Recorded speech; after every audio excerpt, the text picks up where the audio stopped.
Andito kami ngayon mga ka-farmers. Nasa tabing dagat na kami. Ano yan na anak ko? Kitang-kita nyo naman.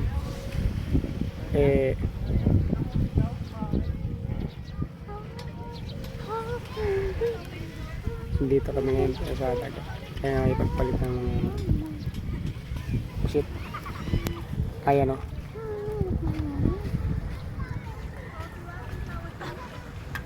Dagat na.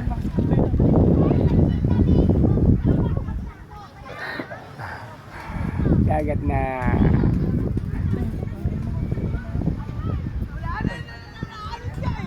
Hindi lagyan mo tayo.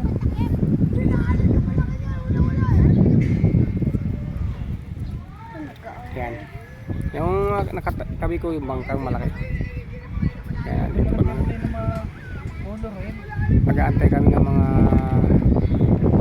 na bangkang maliliit na galing sa laut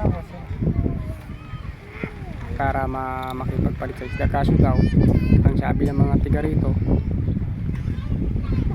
hapon pa palang mga uwi mga yan. Ayun pala. Isa ngayon, uwi muna kami.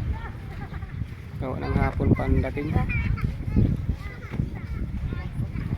Ipagpalit sana kami ng mga ulam. Ang aming mga balangoy, palitan sana ng mga isda lang. Kaso hapon